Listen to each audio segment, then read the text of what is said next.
All right. Well, welcome everyone again. We're all excited to be here. We have a couple of panelists today, myself, and then I'll have everyone kind of introduce themselves. Sophie might stay for a little bit. She might hop off. And then we also have, is it Shay? Shy? Shy. Shy. Okay. Thanks for being here, Shy. All right, so first all the panelists will go around and introduce ourselves. So my name is Nicole. I'm a between year 3 and year 4 med student on a research year currently. Going to return to my 4th year of med school soon, in June. But overall, yeah, I love being a med mentor. I love just, sharing any advice I can because I remember being in your shoes. It feels like not so long ago. So yeah, maybe Sophie, if you want to go next. Hi everyone. My name's Sophie. I'm an MD PhD student. I'm originally in Nicole's class, but she will be graduating before me. And I'm excited to talk to you about some fun experiences and opportunities for summer of undergrad and beyond. Hello, my name is Shy. I'm a non-traditional student. I'm a first year. I have a PhD, but I'm back in school now. So happy to chat about that route. Awesome. Thank you guys. All right, so we'll jump right into it. So today we're going to talk more about extracurriculars during undergrad and also about just kind of, what to start thinking about during undergrad. Um, all right.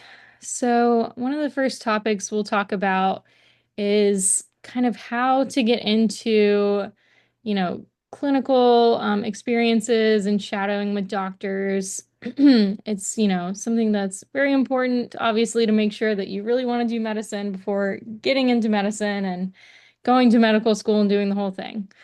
Um, but obviously it can be tough, to find the right experiences and to actually get in to get those clinical experiences. So we'll kind of go around and share some ideas, but also feel free to, if you have any questions at any point in time, you can raise your hand, you can type it in the chat. There's also a Q&A function, which is preferred, but, any way you want to ask your questions, that's fine. All right. So the first question, just for all of us panelists, that we can answer is, you know, maybe what was your most rewarding clinical experience, but also how you got into that during your undergraduate career. Um, and I'm gonna have to think about this one. So I will volunteer either of you guys, whoever wants to go first, Sophie or Shy.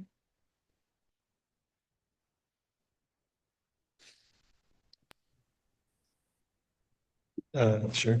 So I was not a pre-med during my undergraduate years, so I do not have any clinical experiences from way back then.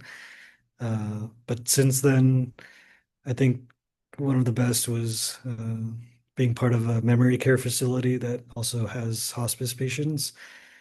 Just having the opportunity to interact with patients directly on a weekly basis without necessarily the hospital setting or um, a lot of barriers you might find in other clinical settings.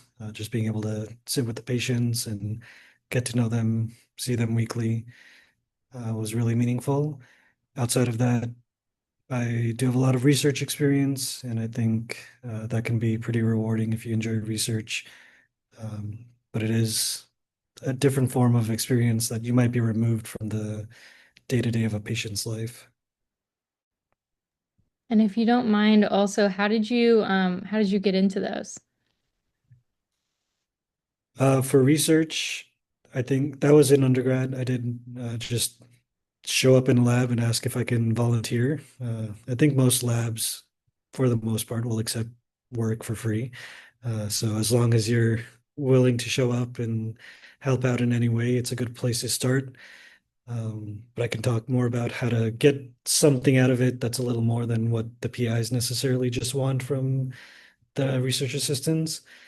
And for the hospice care, I found, I think on just Google Maps in LA, some hospice businesses and connected through them, and they placed me in the Beverly Silver, uh, it's like Silverwood, in Beverly Hills area there. And after seeing one patient for a few weeks there, I decided just to ask the staff there if I can keep working with them because the facility was very accessible, and I thought I can increase my patient interaction. Uh, so yeah, just when you show up and ask, a lot of people will often say, "Yeah, we need help." That's really cool. It's and also like I used I another a thing that I used to do was go and just play music in those in retirement homes, and they always appreciate having people around. I did a little bit more of a structured program. I went to school up in the Bay Area, and Sutter Health had a clinical volunteer program at the hospital. And so I volunteered there and I volunteered in the ED. It was right at the start of COVID, so it kind of got cut short. But I highly recommend it. It was a great opportunity to be able to help just make patients feel more comfortable in a space where there wasn't really that much time or extra hands around. I also know that a lot of people were able to get shadowing experiences just by emailing or doctors near their hometowns. So if you're from LA, you can feel free to reach out to your home doctors. If you're from an area a little bit more rural like me, usually the doctors are a little bit more happy to help you. But usually, if you just email them or call their office and say that you're interested in shadowing and learning more about being a doctor, that's a great opportunity. I know that UCLA in particular has EMT training programs as well as medical assistant programs if you want a little bit more formal opportunities and to be able to get paid for doing clinical work. But I think that this panel is a little bit tilted towards the research side of things. So can probably help you a little bit more there. Yeah, thanks, Sophie. Um, yeah, I guess for me, I did a little bit of like the classic like clinical shadowing, just sort of like through the way that Sophie was saying, having like just like reaching out to my PCP and then shadowing them, and then you like see another doctor and you're like, hey, can I shadow you later? And sometimes they're receptive to that, sometimes they're not, or you get like another doctor to introduce you while you're there to someone else, and then you can maybe shadow them as well. Um, but I think another kind of fun, unique clinical experience that I did was I really like dance, and I've been into dance like my whole life, like ballet and like movement, and I always, was interested in how kind of like movement can help a lot of people just like heal in different ways. So I just took like a dance class in college, and then I learned that my dance professor was doing this, she was like doing this research collaborating with a neurosurgeon on like basically just doing dance classes for people with Parkinson's disease and seeing like, if their movement disorder improves.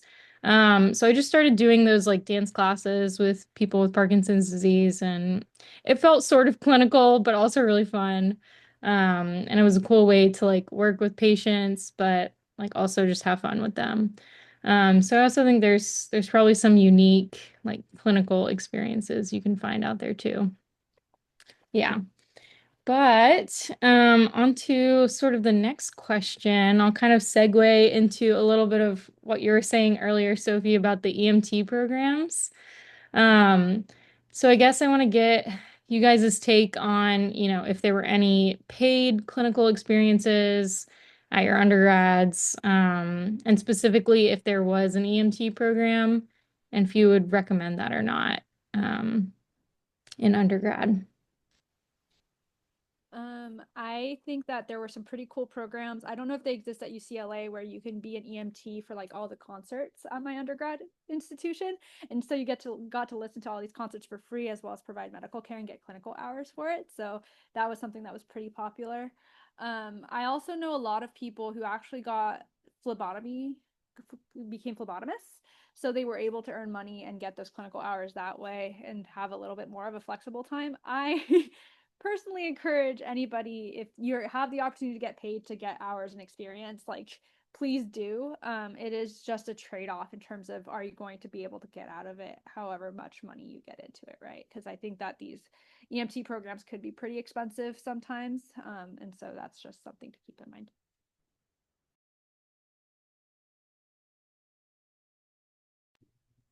Do you have any Sorry, thoughts? you had cut out a bit. Can you just Sorry. repeat the question? Oh yeah, no problem. Basically, I was just asking if you had an EMT program where you went to undergrad, and if you would recommend that, if you did have one, and if you know of any other sort of like paid clinical experiences that you would recommend. Uh, I'm sure they have one. As I mentioned, was not pre-med, so I don't know if that was something they had at the time, but I would be surprised if any university doesn't have some kind of clinical EMT options. But you can do clinical research and get experience that way, which would typically avoid the need to get certified in something. Uh, Otherwise, I do think hospice is one of the best ways to get clinical experiences, just because it's not too common, but the barrier to entry is pretty low. And as long as you're willing to be in that environment with patients, uh, I'm sure you can find some kind of work, but it's pretty hard to get clinical paid experience before you're clinically trained. So it's kind of a hit or miss. Yeah, that's a good point too. I would say one of the unique, ways to get paid would be if you do decide to enroll in one of those like EMT programs and like become an EMT. My school, for instance, did have one of those programs, and I was considering it for a while. Um, I didn't end up doing it just because it would just be an extra class that I would have to do besides all the, pre-med classes that you already have to do. So I didn't end up doing it, but I did know friends who did do the EMT class and like got certified and everything and really enjoyed, taking those EMT calls on campus. Um, I would say most of the calls that they reported were probably, drunk college students. There were a few that they would like respond to at like soccer games for someone, getting hurt or things like that. But yeah, I think it's a good way to get started if it's something you're interested in. Okay. Let's see. Now we'll start talking a little bit more about research, how to get involved with that, and also just like summer internships in general. Um, so first I'll just kind of ask you guys a very general question, which is, did you do research in undergrad, which I believe both of you did, but and then also how you got into that and just like how active in it were you? Yeah.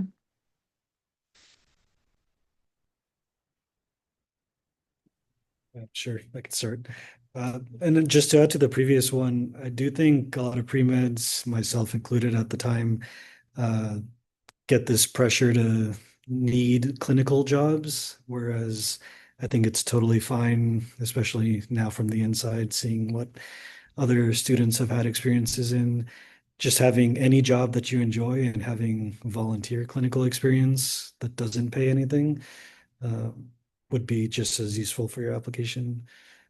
But in terms of research, I literally just saw a flyer on campus somewhere and thought this sounded interesting. It was something in, I think, human uh, industrial psychology, which is more business related to like the psychology of whatever companies want with their outputs. But it had nothing to do with anything I'm interested in. And I was very fortunate to have a graduate student mentor who like sat down with me and asked me what I wanted out of research. And I told them I was interested in music and the brain, which their lab did absolutely nothing with. But somehow she forced her PI to help me generate a project in that, and that led to a publication, or not a publication, a presentation at a conference, which kind of sparked my interest in research more. And I think looking back, I would have just randomly been involved in whatever research project they assigned me without really thinking too much into it. So I highly suggest if you find a lab you're interested in, think about what you want out of it and find someone who will help you get there, as opposed to just, use you as labor for their needs and their projects. Because not everyone will be fortunate to have a graduate student that kind of took me under their wing. I was not as lucky finding a flyer. I had to cold email a lot of professors in undergrad.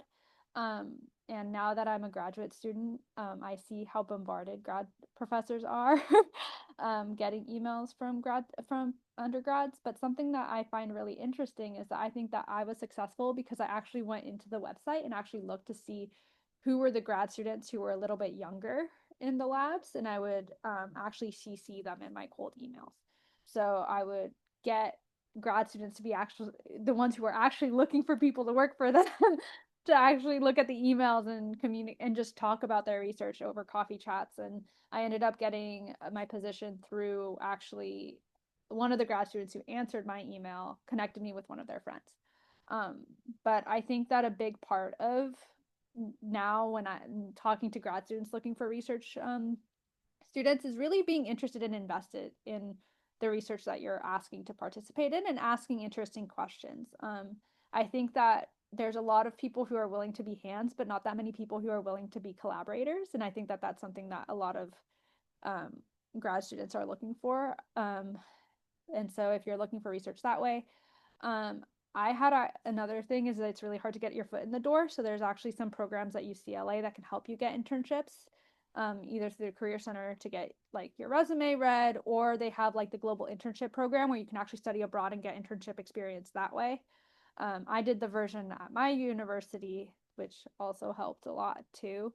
Um, and I'm happy to talk about that when we get to the study abroad section, I guess. Um, but I think that just genuinely being interested and invested opens so many doors, whether it goes through the shadowing that Nicole said of having a doctor actually introduce you and encourage another doctor to let you shadow them, or connecting you to different opportunities, or staying in lab and having a grad student connect you in creative project on music and the brain, right? Like these are things that come from being like invested. And I think that if you are able to show that in your cold emails or through your applications, then you're much more likely to bust down that door that seems so hard to get through in research. Yeah, I agree with you both. I think I wasn't so lucky where I didn't have the chance to like develop, my exact, research project that I wanted to in undergrad. But I did join this lab after basically cold emailing a bunch of PIs. And the way I found this PI, or principal investigator, was just kind of look up on my school's website, like different research topics that I was interested in. And he was doing some cool research on like viruses and how to use them in gene therapy. And I'm like, ooh, that just like sounds cool. And so I emailed him. And I think like that email was a bit unique because I feel like I actually like showed more interest when I was like emailing him about that. And he could probably tell that I was like interested in it. But we met and then I just joined his lab. So that's kind of how it happened. Cold emailing. You can do it.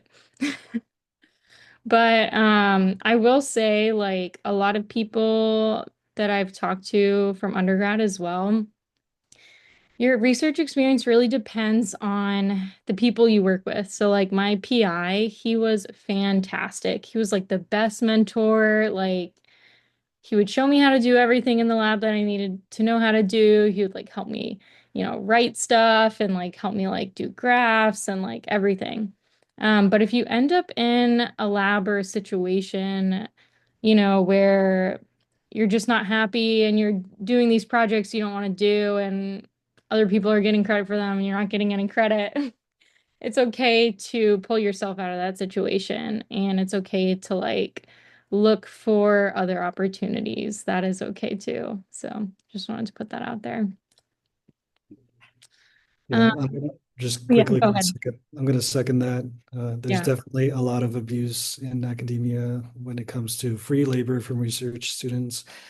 So 100%, if you feel like you're under that umbrella, do not think there's anything you owe for someone when you're working to them for free. And uh, if you're doing, make sure you're understanding the difference between being dedicated to a project and being forced to lose your work-life balance because someone else's deadline counts on it.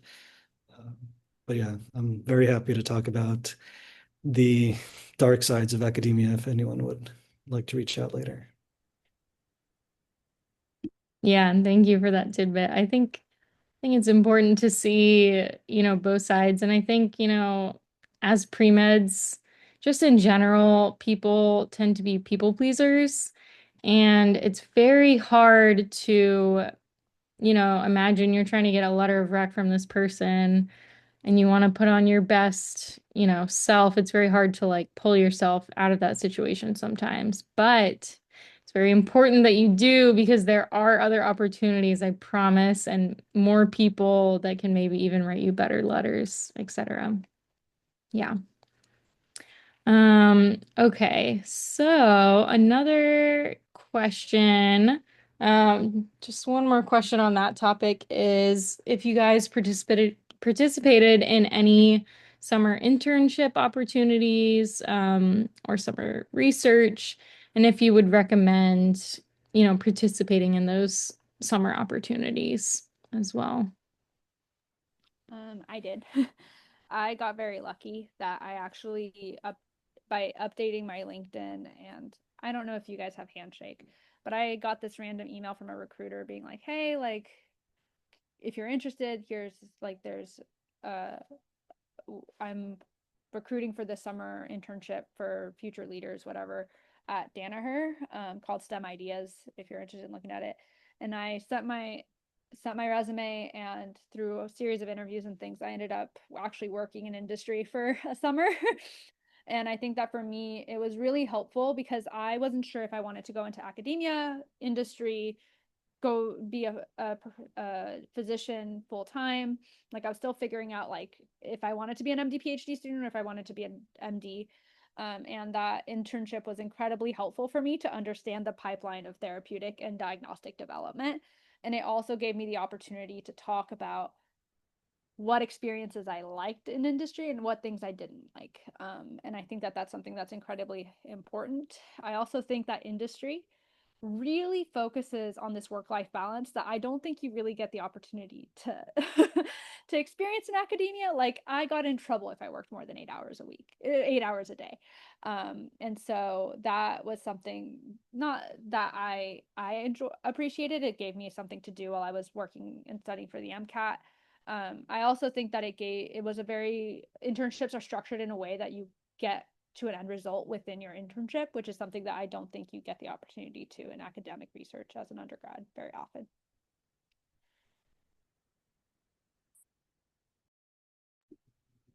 I did a summer internship with the NIH. They have a paid internship program. I don't remember what it's called at this point. It was like 15 years ago, but if you type in NIH summer internship, I'm sure it pops up.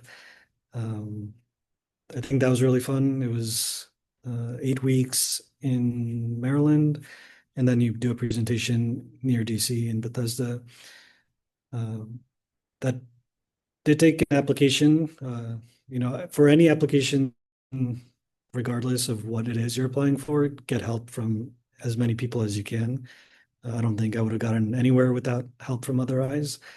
Um, and then just to piggyback off the industry, not all industries, in my experience, have had good work-life balance.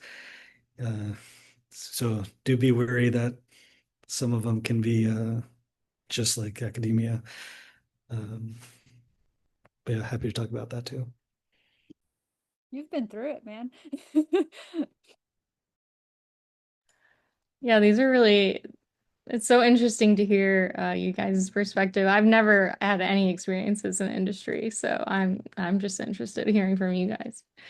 Um, but for me, I also did a summer internship. It was just kind of through my PI.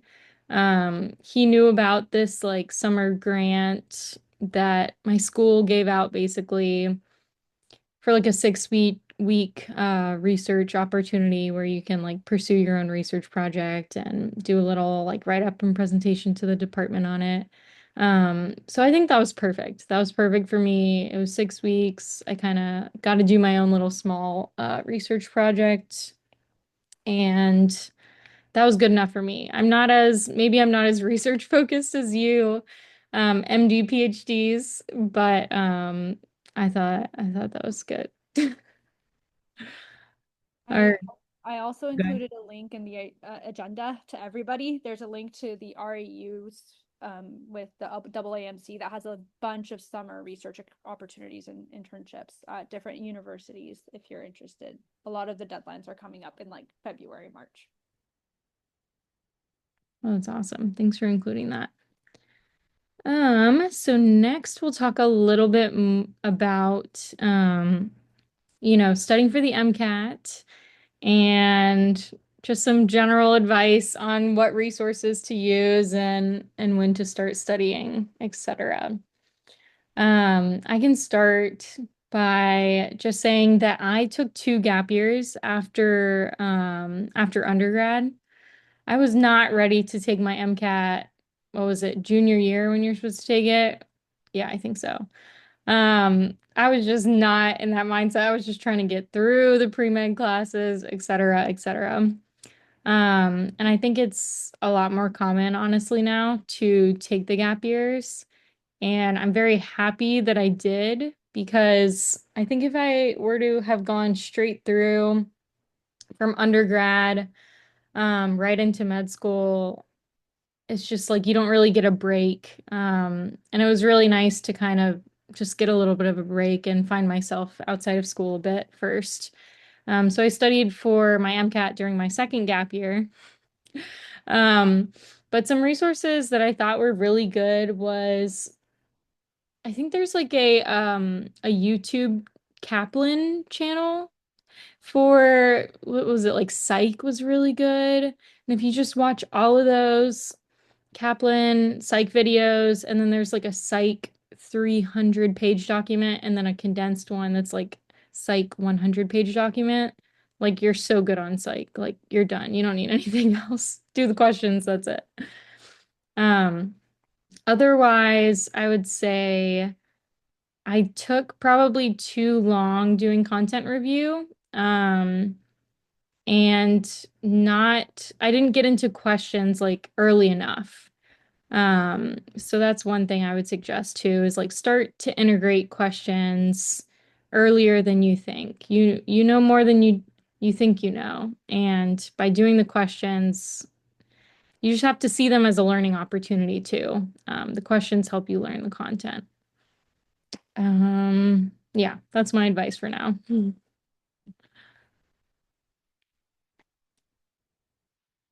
It's been a long time, and I took the condensed version of the MCAT when they were trying to do 3 sessions a day in 2020. But I think that for me, the biggest thing with the MCAT was that it's a mind game. And I think that that's a big part of a lot of medical training is just getting really comfortable with not knowing and taking that deep breath and reading, okay, what do you have in front of you and how can you process it? And I think that that's a big reason why a lot of people focus on just do the questions because you kind of get used to just going back and reflecting on what information you do know and kind of applying that to those questions and just learning through that process. I think that I've had some Anki. I might dig it up and add it to the resources, but there was an Anki deck actually that had Psych Soc that was incredibly helpful for me. I think that Psych Soc for me was the hardest one just because it was very terminology based. I think a lot of the other ones I can get experience with, like reading journal articles or things like that for cars, or just learning the equations for the other things. But for PsychSoc, it was a lot of the terminology. So I took the MCAT a little over a year ago, I guess, a long time since my undergrad. And I would say everything online will just freak you out, and none of it is true. Even though you read a bunch of posts that say don't listen to anything you read online, you're just going to keep reading it and being like, no, these have to be real. Uh, but there's so many free sources out there. The Jack Weston for cars, the daily passages, the every company has a free full length that you can try, so you can just keep shuffling around until you get to the AMC, which if you qualify for fee assistance, you'll get all those for free as well. Um, if there were so many times I thought I have to pay like the $5,000 to do a prep program, and thankfully convinced myself not to, because I think if you just put in the time, and it's okay to push your exam if you need more time. It's better to, take it once and be done than constantly keep taking it again and again.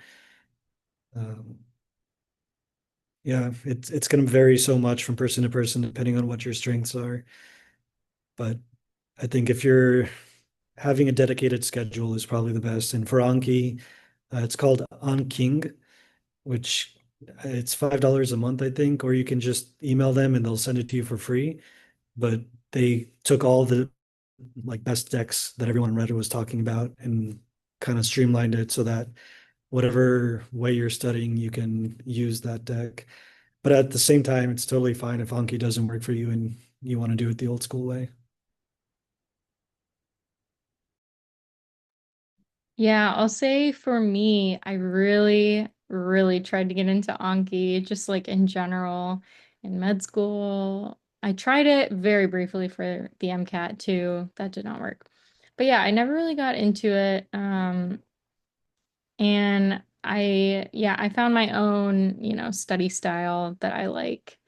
So I would say just two as general advice, everything that we're telling you here today is obviously just advice. People study differently, so if you know that you study best by, typing out an outline, then maybe that's how you study best. So listen to yourself, but also just be open to trying different things and seeing if they work for you. Because it might work really well. All right. So now we'll move on a little bit to the next section, which is talking about studying abroad. And if there were any, study abroad opportunities that we pursued or any, abroad clinical experiences as well. Um, so I guess, Sophie, if you have any insights, you seemed earlier like you had some global insights. Yeah, so I think through the UC program, a lot of students who are pre-med end up are look into physics abroad. I think there's physics and maybe organic chemistry. I need to look into it that you can do abroad like a quarter of it, and that actually gets you credit if you want to do that over summer. Um, the other thing that you can do is the one that I mentioned that's called global internships. That one I think now I looked at the UCLA one. Their applications are due way earlier than Berkeley's, but I don't think Berkeley, you have to be a Berkeley student if you still want to apply. But they do have like clinical opportunities. So you can do like clinical research internships, and they also have basic science and like public health and a bunch of other opportunities that if you're interested. I highly recommend it. There's other ones that are more private. Like you could do shadowing abroad with like Atlas or Atlantis, or I don't know what it's called, but these are all things from when I was like 5 years ago. So I don't know how relevant my references are anymore. But I highly recommend it, even if you just show up to your study abroad program at your school and you're like, hey, I'm pre med. I'm trying to figure out how I can study abroad and also what are the fee assistance programs that are available. They will really, really help you. I know that there were so many people who would donate specifically for students to be able to go abroad at my undergrad institution that it became much more accessible because it can be a little bit scary with the price tag. Yeah, I don't know how relevant my study abroad information is. This was in 2011. But my study abroad was an exchange program, so I don't know if it still works like this. Some schools have study abroads that are dedicated programs within their departments where you go off for whatever semester, but you can also contact other universities and go through their programs that might not even be a structured program. Like I just did a semester in the Netherlands in Utrecht University, and I was taking classes through a different university on their like registrar, paying in-state tuition, and then getting only paying room and board, which included meals, and it came out to like $3,000 for a semester. And that was fully covered with the Gilman Scholarship, which again, I used the study abroad department to help me apply for. Um, so there's a lot of avenues to kind of make it work if you can get the right funding. And I know some programs cost as much as like $20,000 for a semester, which was way out of my feasibility. So happy to try to help people if they have questions on that. Yeah, my study abroad experience, I guess I went abroad twice during undergrad, but one of them was for like a funded research project. Um, so like I applied to this thing called the Richter Scholarship, which a lot of schools have, and they elect like certain Richter scholars. But you just have to like, yeah, you have to see what's available at your school, you know. But I literally only applied for this scholarship because I was like, I want to go abroad somewhere and like do research. So I ended up doing my like dance movement research in Ghana, which was a really cool experience for like 3 months. And I got to like stay with the host family and I had like host siblings and like it was a great experience. Um, and then also I just did a semester abroad where I actually didn't do any clinical or pre-med type things. I was an entrepreneurship minor during undergrad, so I was like, let me just knock out some of my entrepreneurship classes abroad.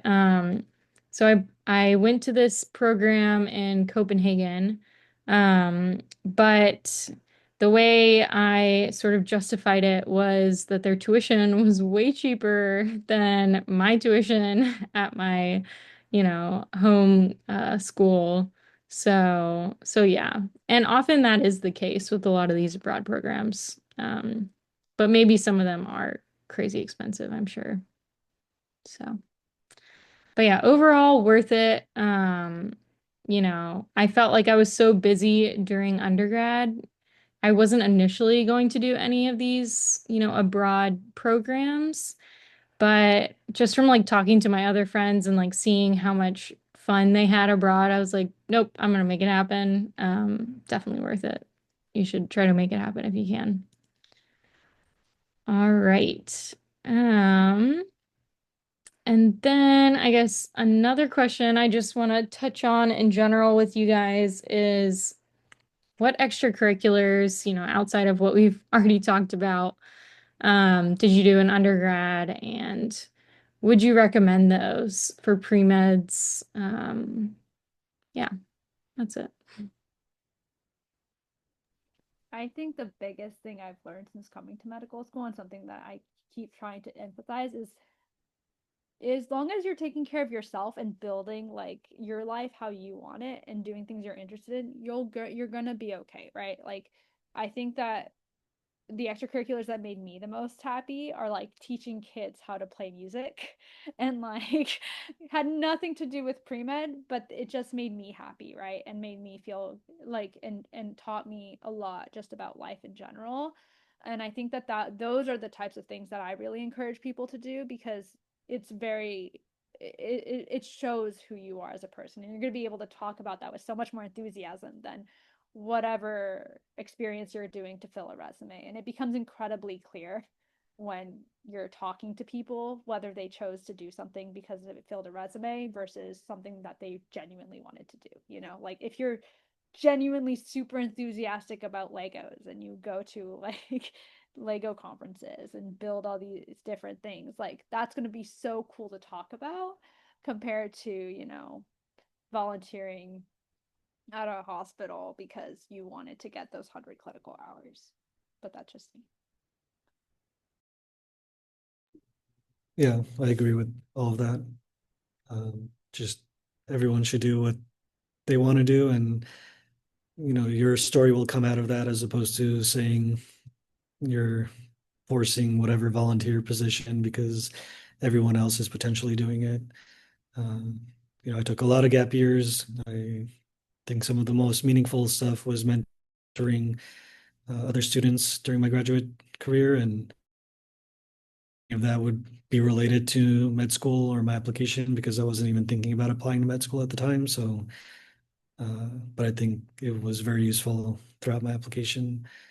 Um, Research obviously can come back in a very positive way, but even more so if you're doing something that you're interested in and not just thinking, oh, I want to be a neurosurgeon 10 years from now, so I have to do neurosurgery now as a pre-med and force yourself into a project that you might not even enjoy. Yeah, yeah, I'm just gonna echo exactly what you guys have been saying.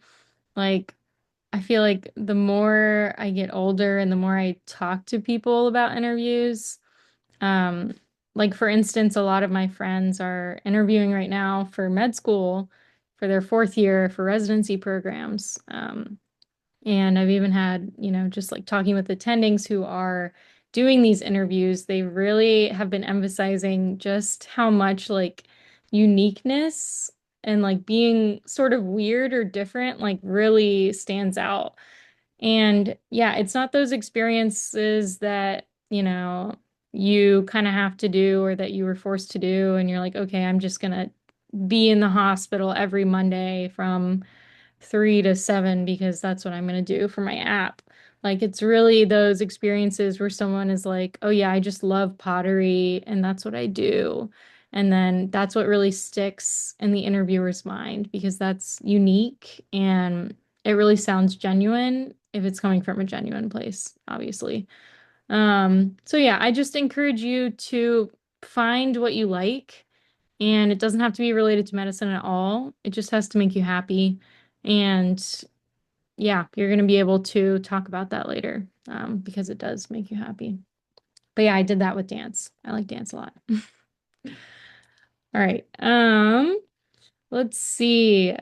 I kind of want to just like open up the floor if any of you guys, want to unmute yourself and ask some questions verbally. I think we can all try our best to answer if there's some questions. You can also, if you don't want to ask them verbally, you can also pour them into the chat and we can answer them out loud.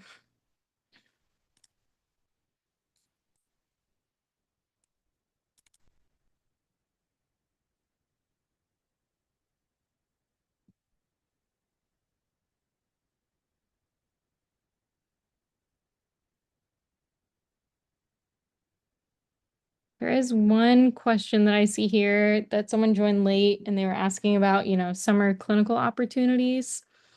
Um, Basically, I'll say that we just discussed, that there are different summer clinical opportunities. Mainly, we talked a bit about like research opportunities during the summer. And so there's just some things to look into. Like, for instance, there's research opportunities through the NIH.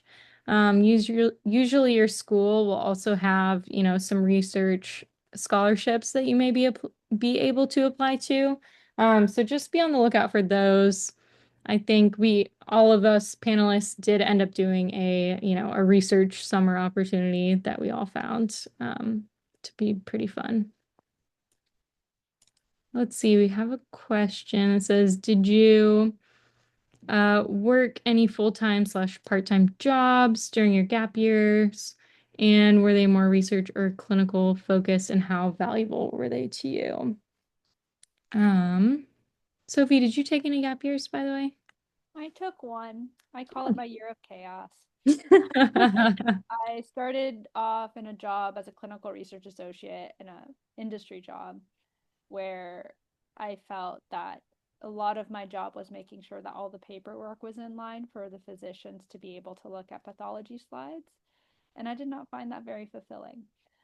So after a month, I transitioned to being a research associate, and I actually moved up to Seattle. So I highly recommend it, but I will also say that if you go into a job in academia, never be afraid to ask if you can get a raise or if they can stretch the budget a little bit more. Just because life gets more and more expensive and you never know how long you're going to stay in that gap year job. We all have the hope of it being 1 year or 2 years, but sometimes it goes longer, and just setting that baseline a little bit higher makes a big difference. And also just asking a lot of questions on whether they would be willing to support you, and um, like presentation opportunities, things like that will help you grow regardless of if you go into medicine. I think that a big thing for me is that all of these summer opportunities, pick things that make you happy and that would fulfill your experiences regardless of if you actually end up going to medicine or not. um, because I I know a lot of people who are pre-meds and then they shadowed just to do their due diligence, and they found out that this is absolutely not what they want to do, right? And you don't want to feel like you've lost all your time. And so I think that there are a lot of pre-med opportunities that can fulfill training and preparation for multiple roles, and so do those. But yeah, um, I teched in an academic lab and I worked in industry for, I guess you can call it, a month and a half for the application to the other job. Nice. Yeah, for myself, I took 2 gap years after med school. I mean, after undergrad, not med school. I'm not done with that yet. Um, After undergrad, and I kind of worked a lot of like small jobs. So I worked, my dad works for Kumon. He like owns a Kumon business like locally.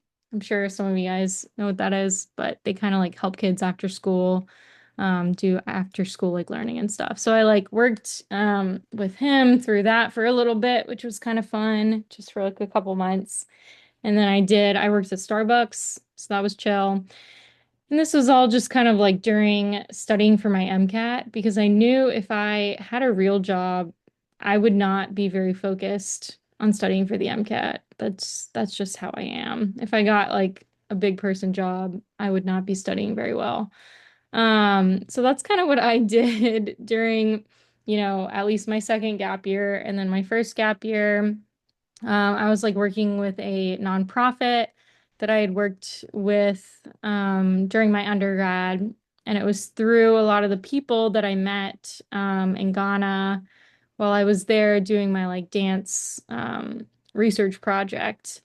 Um, so yeah, things kind of all connect. But honestly, I took my gap years very not seriously, which I think was good for me. I, just kind of like lived life and didn't take things too seriously and took my MCAT finally and then finally got into med school. But yeah. Do you have any advice, Shai? Um, Again, I think how valuable these experiences are to you will be depending on what your goals are. I also had clinical research and industry roles, but that's because that's what I wanted to focus on, not because I thought I was applying med school. And I see like some of the other questions saying they're starting late in their senior year. If you're starting late, then I'm like 100 years behind you already. So I think definitely take as many gap years as you can. Uh, there's nothing wrong with enjoying time off. You're going into med school, that's 4 years. Then you're going minimum 3 to 4 years residency plus fellowships. And then you're going straight to work because you need to pay off all these loans potentially. So it's a long time you're dedicating to your future, and there's no reason to feel pressure to start it like yesterday. You can enjoy some time off. Yeah, and I'll say too, at least in my and Sophie's original class, a lot of our classmates, I would say on average, took at least like 2 or 3 gap years. We had some people take like 5, 7, 10, a lot of gap years, have whole other jobs, before coming to med school. You know. All right, so let's see if we can answer some more of these questions. So, The next one says, I'm starting late with my extracurriculars, second year transfer, senior currently. Very interested in joining a lab. Haven't had the time to do it, but would volunteering for a lab allow me to put my foot in the door with research? Yeah, definitely. I would say if you just, yeah, get your foot in the door with any lab, then you can show, other labs that you've had a little bit of research, and that does give you a little bit of leverage. But we'll get the PhDs take on this too. I think that the hard part, right, is that every time people look at incoming undergrads, they're looking at return on investment. And if you're already a senior, a lot of times people go, oh, there isn't that much time, so I'm going to train them for so much, take so much of my time, right, to train the undergrad, and then they're just going to leave. Is kind of the perspective from the other side, which I don't think a lot of undergrads kind of think about. And so the way that you can counteract that actually is when you send those emails, say, hey, I have experience with XYZ, right? Like if you've taken a class where you've learned how to do a Western blot or you've learned how to do a PCR. These are all things that you can say and that will make it be like, oh, okay, cool. So we're not starting from absolute zero. So just putting things in perspectives that way when you're reaching out to labs, incredibly helpful. The other thing is if you have TAs, reach out to them. If you've had TAs in the past that you've gotten along really well with, reach out to them. CC the grad students just to speed things along, right? And if you have any undergrad friends who are currently in labs, talk to them because no people are going to be so much more helpful in vouching for you than you will ever know. But again, just remember that your experiences are incredibly helpful and just contextualizing what you already know and kind of accentuating how much you bring to the table will be really helpful in that conversation. Yeah, I think that's well said. If you're taking gap years, then you can just mention that and say, I have the extra time. Uh, but as long as you're willing to volunteer and willing to potentially get some rejections from some labs, just keep spamming as many labs as you can until someone says, yeah, I'll help you out. And then if you're a student at UCLA, Cedars also takes undergrads for volunteer positions. So CHLA too. So like you don't only have to restrict yourself to UCLA. You can reach out to those other institutions that might also be a little bit harder to get to, but that also means that fewer people are spamming their inboxes. Yeah, these are all good tips. All right, we will answer this one last question. So it says, hi, I'm currently second year, planning on graduating next year using my fourth year's gap year. So planning on applying next cycle. However, I don't currently have any clinical research experience yet. I was wondering if you think I should prioritize those experiences over a summer program like SHPP during the upcoming summer. Will a program like that benefit me personally? My med school application the same way that a clinical experience will. I have to say, I didn't know what that was, but I did just Google it. So that's positive. But it does look like, just from a very broad perspective, that this program, I guess, kind of like helps you get into med school after undergrad. Is this one of those like post-bac, programs where you take, no, this is different. I Okay, maybe Sophie, you know more. No, I'm trying to think, and whoever posted this, you can also describe it a little bit better. I think it's one of those programs for like the summer where they teach you, like they do like mock interviews and they like help you study Mm. for the MCAT and they give you shadowing and like a bunch of, it's like a pre-med package almost for a summer. Um, I don't know. I think a lot of being pre-med is just these vibe checks of like what kind of pre-med are you? Are you somebody who really likes having incredibly structured programs that will walk you through these different things? Or are you somebody who likes a little bit more flexibility in terms of picking what clinical experience you want or figuring out when you want to take your MCAT, things like that. Um, but again, I think that people in our class who did like the UCLA pre-med summer program thing loved it and are still friends. Like I think Thomas Issa did it. I think Oh, cool. a couple of other people also did it and loved it. So, they got rave reviews, but I also know other people who did clinical experiences and also loved those. So, Yeah, I guess one thing I'll say about just doing that versus doing clinical and research experiences, I yeah. will say you probably do want some clinical and research experiences on your application to medical school. If you only do the program and that does not include clinical and research experiences, then I don't think that would be a good idea. I do think you need some of those clinical and research experiences before you apply. Because they'll definitely want to, ask you about those during your interviews. I agree.